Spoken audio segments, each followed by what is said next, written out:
যেমন শরীরে যদি পুষ্টি না থাকে, হাড় আর চামড়ায় এসে ঠেকে, সন্ত যোগীর মতো ঠিক কৃষ্ণ বিহনে আমাদের রূপ, আমাদের প্রকাশ, আমাদের জ্যোতি নষ্ট হয়ে গেছে। কৃষ্ণকে হারিয়ে আমরা জ্যোতিবিহীন হয়েছি, পুষ্টিবিহীন হয়েছি। আচ্ছা, তোমরা কৃষ্ণকে হারালে কেন? কৃষ্ণ তো বেশ বৃন্দাবনে ছিল, তো বৃন্দাবন ছেড়ে গেল কেন? যদি কোনো কৃষ্ণ ভক্ত এখানে থেকে তাকে নিজেকে প্রশ্ন করবেন। অনেকে বলে বাল্যলীলা শেষ হয়ে গেছে, যৌবন লীলায় পড়েছে, তাই বৃন্দাবন ত্যাগ দিয়েছেন। আচ্ছা, যার মৃত্যু নেই, যার জন্ম নেই, তার শরীরের বৃদ্ধিকরণ হয় কি করে? বয়স তো তার হয় যার মৃত্যু আছে, কিন্তু ভগবানের তো মৃত্যু নেই। তাহলে বালককাল থেকে যৌবন কালে নিয়ে গেল কারা? এর জন্য দায়ী কারা? একটু আধ্যাত্মিকের দৃষ্টি দিয়ে দেখা লাগবে। ভগবান শ্রীকৃষ্ণ, নারদ প্রশ্ন করছেন, আচ্ছা ঠাকুর, এই যে তোমার এত কিছু আছে, তো তুমি চুরি করে খাও কেন? দেখবেন আপনারা যারা বাচ্চার মা, 4 বছর, 3 বছর, 5 বছরের বাচ্চা যদি বাড়িতে থেকে থাকে, বাচ্চারা কিন্তু নিজের বাড়িতে খায় না, আশেপাশের বাড়িতে গিয়ে খেতে ভালোবাসে। আপনি মেরে খাওয়াতে পারবেন না।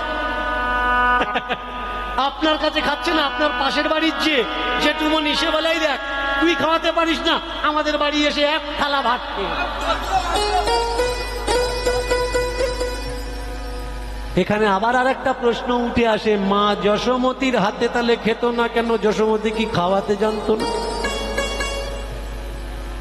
আগে বোঝা লাগে এর নিগূঢ় রহস্য কোথায় লুকিয়ে আছে।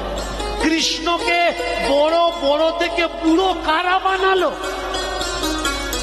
ভালো করে মন দিয়ে শুনুন কথাগুলো।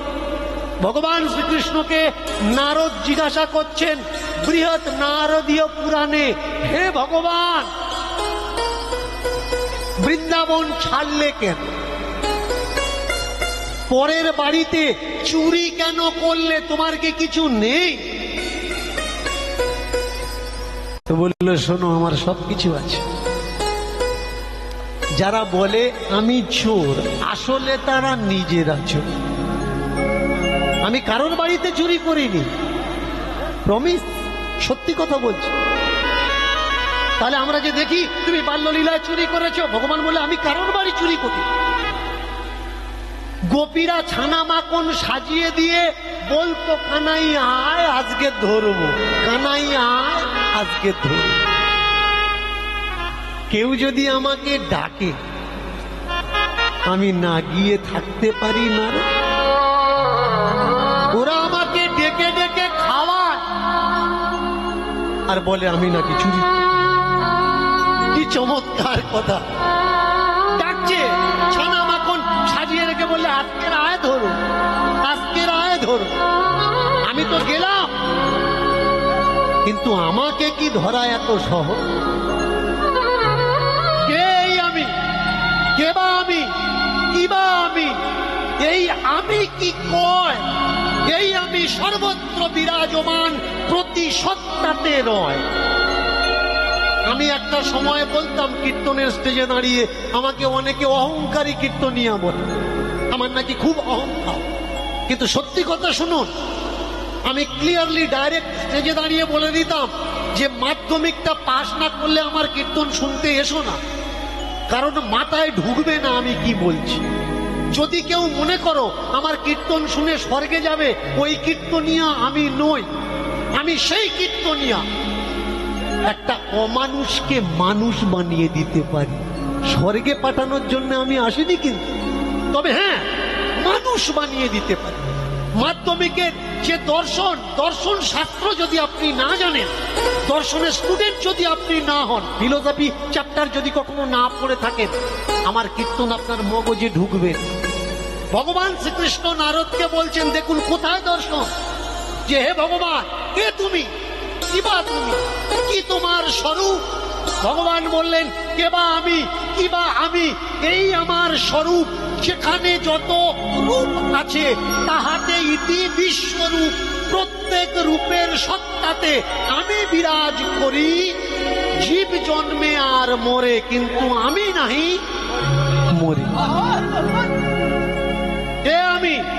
দেখবেন বাচ্চারা খেলা করে না, খেলা করতে করতে বলে আমার হাত ধর, হাত ধরলে, আরে আমাকে ধর, হাত ধরেছিস কেন? এ তো দাপনায় হাত দিয়েছিস, আমাকে ধর।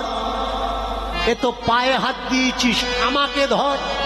এ তো গায়ে হাত দিয়েছিস, আমাকে ধর। ওই ছেলেটা বলতে চাচ্ছে কি, এটা আমার বডি আমি নই। এই শরীরে আমি থাকি, কিন্তু এই শরীর আমি নয়। তাহলে কে আমি? এই হলো জীবতত্ত্ব, আগম আর নিগম। ঋষি পুরুষার লেখা, ভালো করে শুনুন, যদি কারোর পড়ার ইচ্ছা থাকে, ঋষি পুরুষার লেখা আগম ও নিগম তত্ত্ব পড়বেন, তাহলে জানবেন কৃষ্ণ চরিত্র, না আগে জানতে পারবেন। পড়াশুনো করা লাগবে, তবে গিয়ে বুঝবে, না হলে কৃষ্ণকে বোঝা যাবে না। যদি না পড়াশুনো করে कृष्ण के धरते चाहो तो एक माखन चोर के सिवा आपको दिखाई नहीं देगा। आप समझोगे कि वो एक चोर है, एक बाल्य लीला किया, एक भगवान का लीला किया और कुछ भी नहीं। और जब आप दर्शन करोगे, दर्शन इंद्रियों से, आंखें मूंद कर नहीं, ऐसे करके पलक झपक ना बिना झपकाए उसको देखोगे तो तब जाके आपको पता चलेगा कि भगवान क्या है। नारद बोलें तुमी के? बोले आमी खाई ना, आमी घुमाई ना, आमी जन्माई ना, आमी मरी ना, किन्तु तुम्हाके सबाई चोर बोले। बोले जारा आमार डेकेছে ওরাই চোর। সত্যি কথা শুনুন মায়েরা, পৃথিবীতে কে আপনাকে বেশি কষ্ট দেবে জানেন? বলবো মায়েরা, যাকে আপনি সবথেকে বেশি ভালোবাসবে পৃথিবীতে সেই আপনার বুকে চাকু চালাবে। যাকে একদিন আপনি না খেয়ে খাইয়েছেন সেই আপনার মুখের খাবার কেড়ে নেবে। যার জায়গা ছিল না আপনি জায়গা দিয়ে বসাবেন, সেই আপনার জন্য জায়গা নিয়ে মামলা ঠুকে দেবে। এই পৃথিবীতে সবথেকে বড় শত্রু কি? হামদর্দি। আপনি যাকে সবথেকে বেশি ভালোবাসেন সেই হচ্ছে আপনার মূল শত্রু। আচ্ছা, বৃন্দাবনের পরিস্থিতি এমন কেন? যেদিকে তাকাই একেবারে রুখা সুখা ভাব, না আছে গাছে প্রাণ, না আছে যমুনাতে প্রাণ, না আছে পশু পাখির মধ্যে প্রাণ। যেদিকে তাকাই একটা যেন অশান্তির প্রতিচ্ছবি। গোপিনীরা বলে উঠলেন সে নেই, সে নেই। সব আছে কিন্তু সে কে? সে বলে শোনো, 5 কোটি টাকার গাড়ি কিনেছ,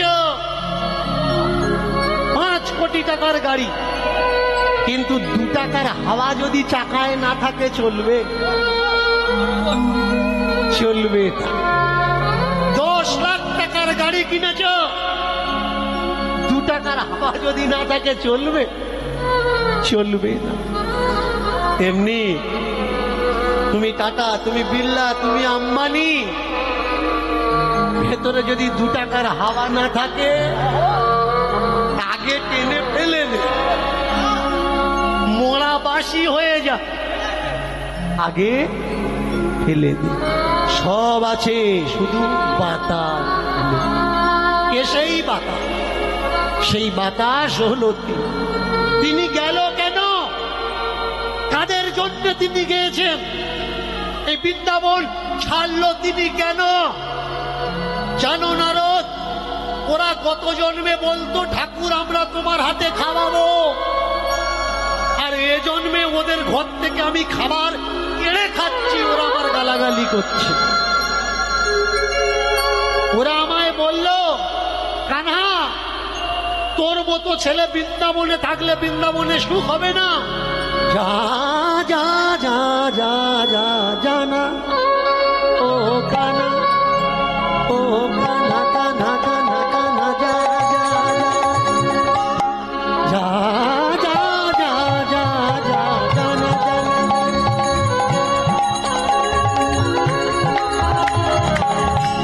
ও কানা, ও কানা, ও কানা যা যা যা যা যা যা যা যা যা।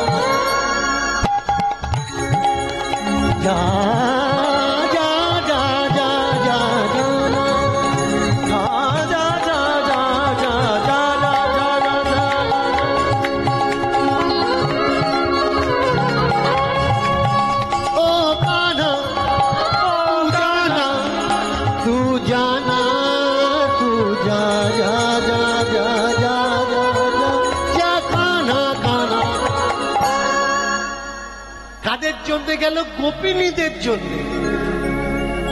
আর এই গোপিনীদের ভিতরে যিনি শ্রেষ্ঠ গোপিনী, মনোলোভা, রূপবতী, গুণবতী, ভালোবাসতে বাসতে ভালোবাসার চরম সীমায় যখন মেয়েরা পৌঁছে যায়, দেখবেন সে তখন আর ভালোবাসার মানুষটাকে যত্ন করে না,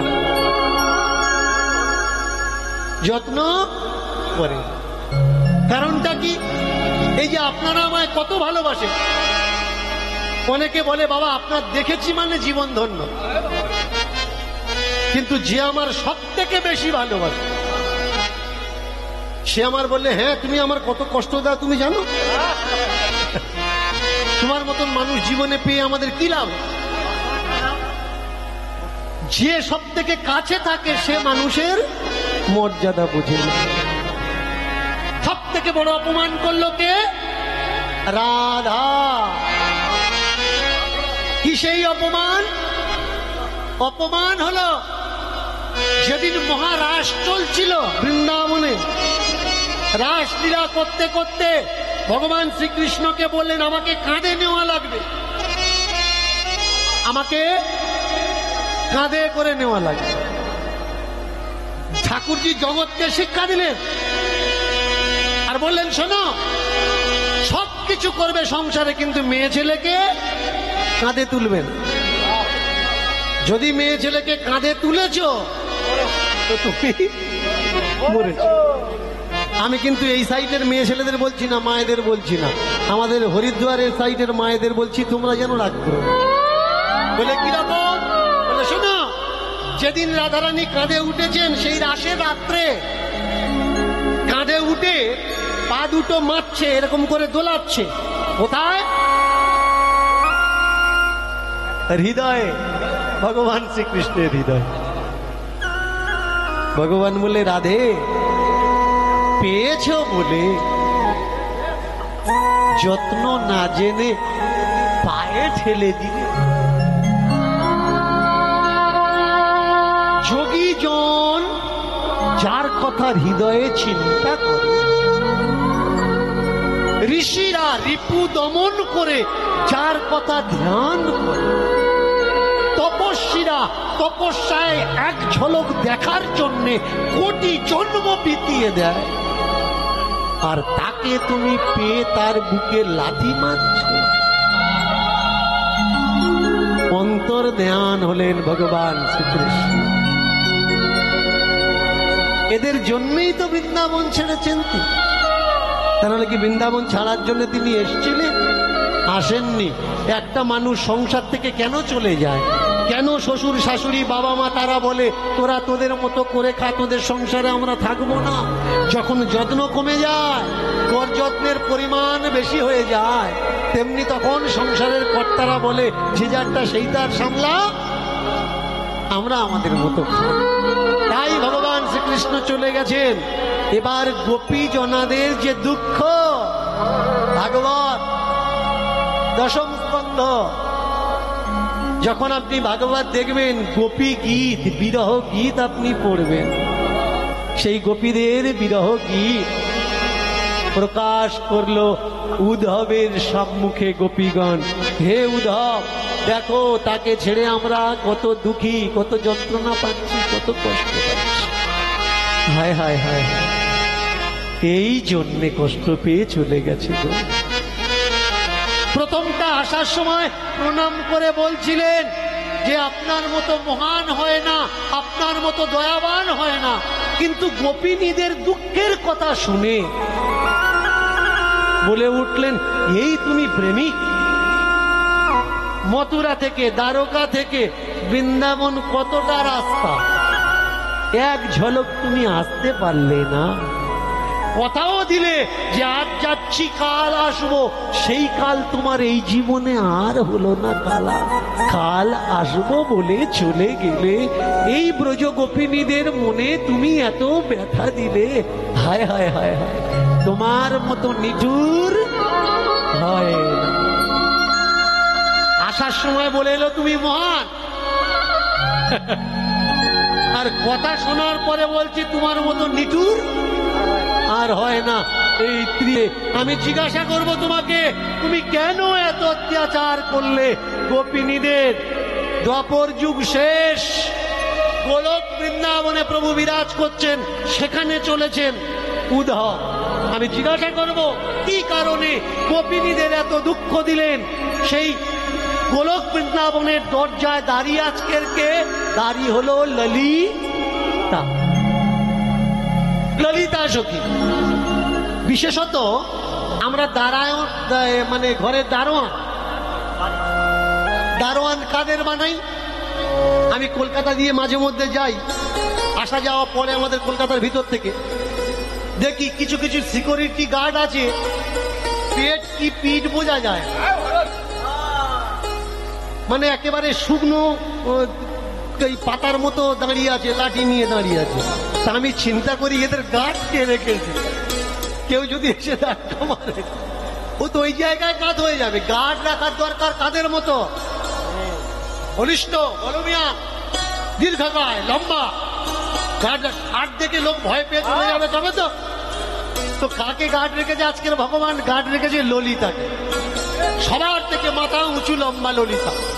আর ললিতাকে দেখলে, ললিতা হচ্ছে মুখরা সখী ছিল, তুমি একটা বলবে ও তোমার মুখের উপরে 5টা ঝেড়ে দেবে। দেখবে বাড়ির এরকম বউ আছে,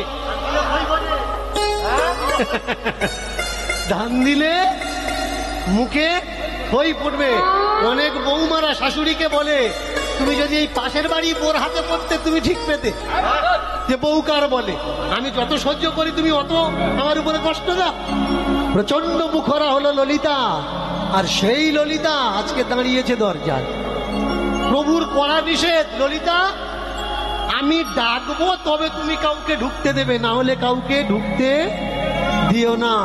আর ওদিক থেকে রাগারাগি করে আসছে কে? উদ্ধব। যাবো জিজ্ঞাসা করবো। উদ্ধবের লাল চক্ষু দেখে ললিতা বললে, কি হয়েছে? বলে ভেতরে যাবো, দরজা ছাড়ো। বলে না না, দরজা ছাড়া যাবে না, দাঁড়াও, প্রভুর আদেশ হবে তাই। তুমি জানো কে আমি? তুমি জানো আমি কে? কে তুমি? আমি প্রভুর রথ চালাই, প্রভু যেখানে যায় আমাকে নিয়ে যায়, আমি প্রভুর ড্রাইভার, রথের ড্রাইভার। রাস্তা ছাড়ো। ললিতা বলে না, যেতে দেবো না। বলে রাস্তা ছাড়ো, না যেতে দেবো না। রাস্তা ছাড়ো, না যেতে দেবো না। ধাক্কা মারিল ললিতা,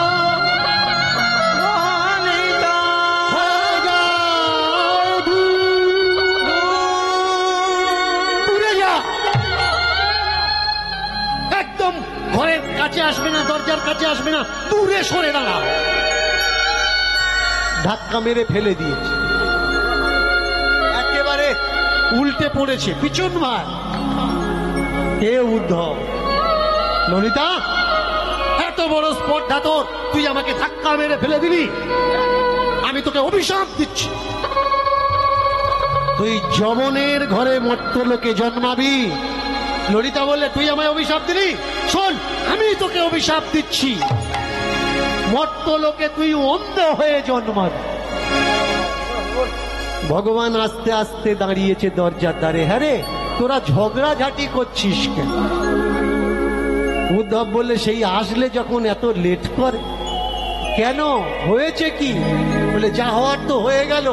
ও আমায় অভিশাপ দিয়েছে আমি নাকি অন্ধ হয়ে জন্মাবো মর্তধামে। বলে, অন্ধ হয়ে পৃথিবীতে যাওয়া ভালো। কেন? পৃথিবীতে দেখার মতো কিচ্ছু নেই। বাবা ছেলেকে দেখে না, ছেলে বাবাকে দেখে না, মেয়ে মাকে সহ্য করতে পারে না, একটা যা আর একটা যাকে সহ্য করতে পারে না। সংসারে দেখার মতো কিচ্ছু নেই। অন্ধ হয়ে যাওয়াই সব থেকে ভালো। আচ্ছা, জানো প্রভু, ও আমার অভিশাপ দিল আমি যবনের ঘরে জন্মাবো। বললে, বেশ। আমি চিন্তা করছিলাম যে আমার কথা জগতে মানুষের কাছে জানাবে। শোনো উদ্ধব, তুমি জন্মাবে দিল্লির ফরিদাবাদ। তোমার নাম হবে সূর্যদাস। বর্তমানে পর্যন্ত সূর্যদাসের 1 লক্ষের উপরেও পথ পাওয়া যায়। ভগবানের উপরে লেখা ভজন পাওয়া যায়, সূর্যদাসের ভজন। এই সেই সূর্যদাস। গত জন্মে কে ছিল? উদ্ধব। এই সূর্যদাসের সঙ্গে ললিতা তোমার যেদিন সাক্ষাৎ হবে পৃথিবীতে, সেদিন তুমি সূর্যদাসের থেকে আগে আমার কাছে চলে এসো। এবার তুমি যাও। বেশ বেশ। এবার মর্তধামেতে আসি জনম হলো ভিড়। এবার মর্তধামেতে আসি জনম হলো ভিড়। এবার মর্তধামেতে আসি জনম হলো ভিড়। এবার মর্তধামেতে আসি জনম হলো ভিড়। মর্তধামেতে আসি জনম হলো ভিড়। এবার মর্তধামেতে আসি জনম হলো ভিড়।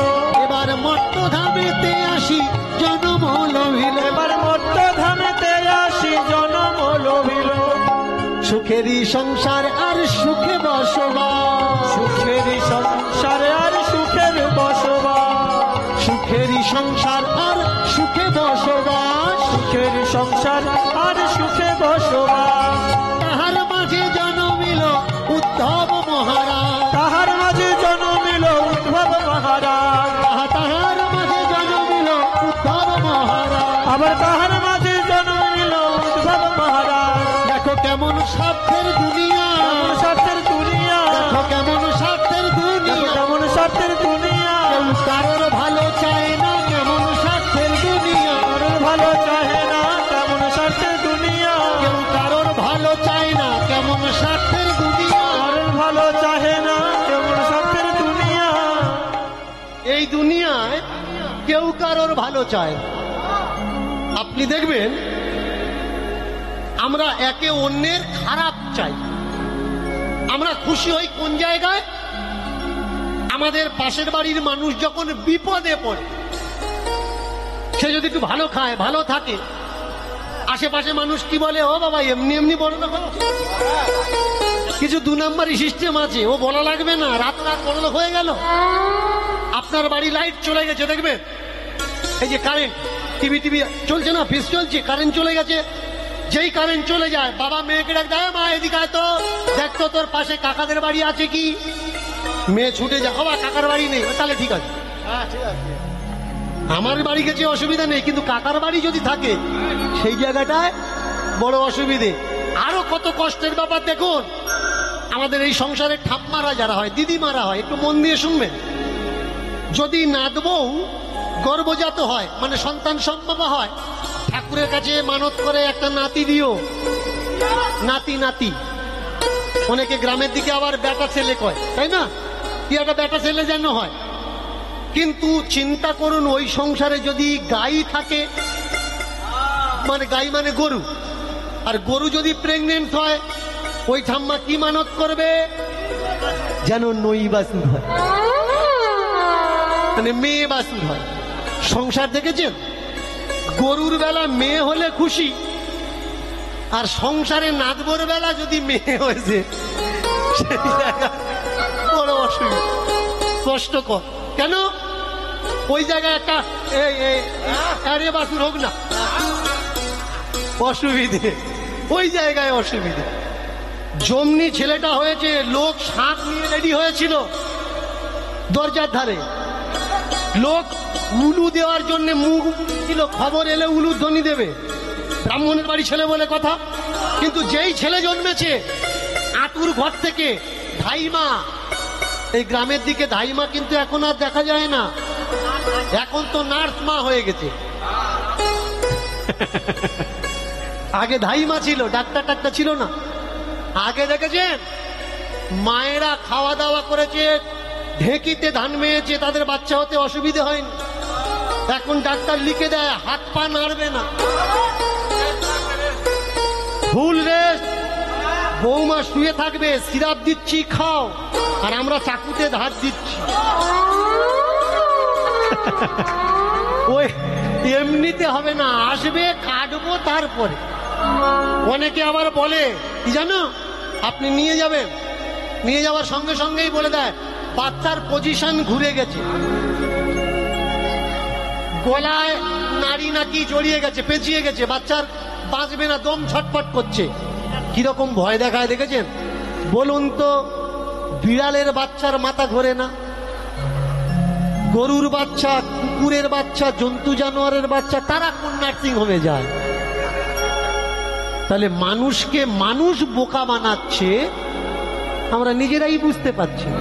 এরা রেডি হয়েছিল বামনের বাড়ি ছেলে হবে, বামনের বাড়ি ছেলে পুলে হবে, আমরা উলুধ্বনি দেবো, চাকর বাকর সব দাঁড়িয়ে আছে। এবার হয়েছে কি দেখো, চমনি আতুর ঘরে হয়েছে, হ্যাঁ করে আওয়াজ এসছে। যেই আওয়াজ আসছে ওদিক থেকে ধাইমা বলে উঠতে, যেন কেউ উলু দিও না, উলু দিও না, কেউ উলু দিও না, উলু দিও না, বামুনের ঘরের ছেলে কেউ উলু দিও না, বামুনের ঘরের ছেলে কেউ উলু দিও না, বামুনের ঘরের ছেলে কেউ উলু দিও না, বামুনের ঘরের ছেলে কেউ উলু দিও না। মায়েরা ছেলে হলে কি করে? শাঁখ বাজায়, উলুধ্বনি দেয়। কিন্তু আতর ঘর থেকে আওয়াজ আসছে, কেউ উলুধ্বনি দেবে না। কেন? ছেলেটা অন্ধ হয়েছে, কানা হয়েছে, ছেলেটা চোখ নেই। এবার যদি কোনো বাচ্চার পা খোঁড়া হয় বা অন্ধ হয়,